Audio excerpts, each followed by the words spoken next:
7월 17일 수요일 스타트 브리핑 시작합니다. 먼저 조선일보입니다.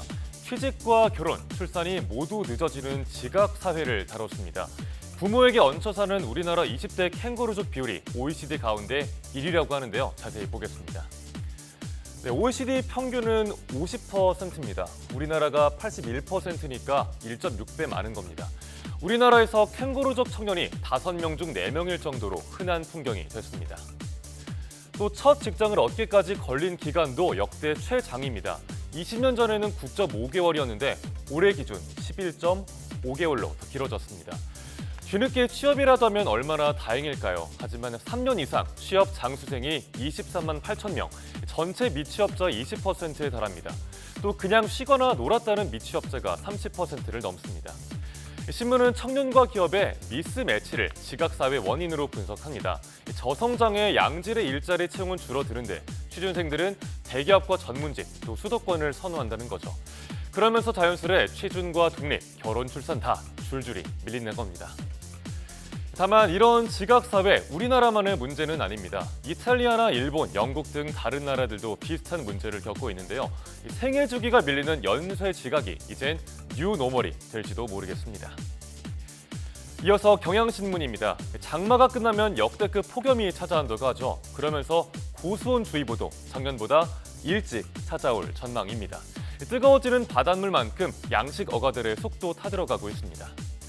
수온이 28도 이상일 때를 말하는 고수온주의보, 남부지방을 중심으로 폭염이 본격화하면서 오는 20일쯤에 발령될 거로 보입니다.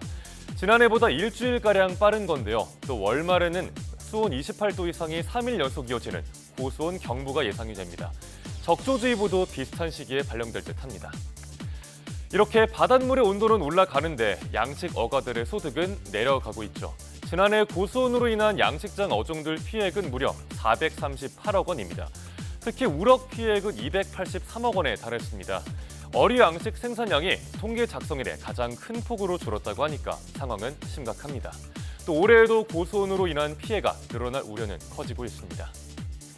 올여름 고수온특보는 한 달 이상 이어질 걸로 보입니다. 양식장 피해를 최소화할 수 있게 해수부는 재해보험 가입 확대에 힘쓸 계획인데요. 아무쪼록 양식어가의 피해가 크지 않기를 바랍니다. 다음 내용 보겠습니다. 만원집 현장으로 밥 사 먹기가 어려운 요즘 칼국수가 4,000원, 또 제육덮밥이 5,000원인 곳이 있다면 믿으시겠습니까? 고물가 시대에 한 줄기 빛이 되는 살맛 나는 식당들이 시민들에게 힘이 되고 있습니다. 착한 가격에 양도 푸짐하고 맛도 좋다면 금상첨화겠죠. 입소문을 탄 가성비 맛집들에 직장인 어르신, 젊은 층 가릴 것 없이 몰리고 있습니다. 이런 살맛나는 식당 사장님들은 이렇게 말합니다. 식재료의 인건비, 전기료 다 올라서 운영은 어렵지만 믿고 찾아주는 단골 손님들 덕분에 가격을 웬만하면 올리지 않는다고요. 다른 곳에서 한 끼 먹을 돈으로 메뉴 2-3개를 시킬 수 있으니까 서민들의 발길이 향할 수밖에 없습니다. 삼겹살 1인분은 평균 2만 원, 냉면은 12,000원인 시대 착한 가격 음식점들이 시민들의 고단한 일상에 단비가 되고 있습니다. 이번엔 동아일보입니다. 금일이 금요일, 중식은 중국 음식인가요? 젊은 세대 사이에서 문해력 논란이 계속 일고 있죠. 문해력 위기감에 문해력을 키우는 책들이 인기몰이 중입니다. 문해력 논란 얼마나 심각하길래 이렇게 큰 이슈가 된 걸까요? 사례 하나하나씩 뜯어보겠습니다. 가정통신문에 중식 제공이라고 적혀있는 걸 보고 한 학부모가 우리 아이한테는 중국 음식 말고 한식을 제공해달라고 요구했다고 합니다. 또 채용공고 0명을 보고 한 명도 안 뽑으면서 낚시하는 거냐라는 누리꾼도 있었습니다.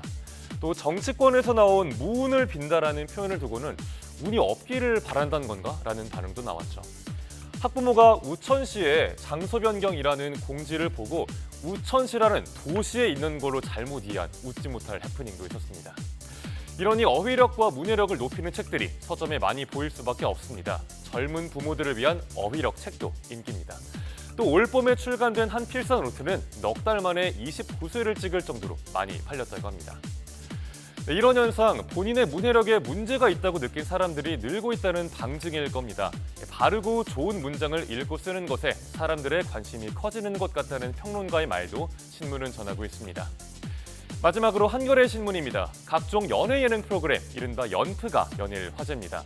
신문은 출연자와 포맷이 훨씬 다양해진 연애 예능들이 전성시대를 맞았다고 표현하고 있습니다. 네, 사진을 한번 보실까요? 왼쪽은 전 연인과 새 연인 사이에서 고민하는 설정이 들어간 환승 연애입니다. 다 비슷비슷하다는 말을 들으면서 저물어가던 연애 예능이 부활하는 데 큰 역할을 했습니다.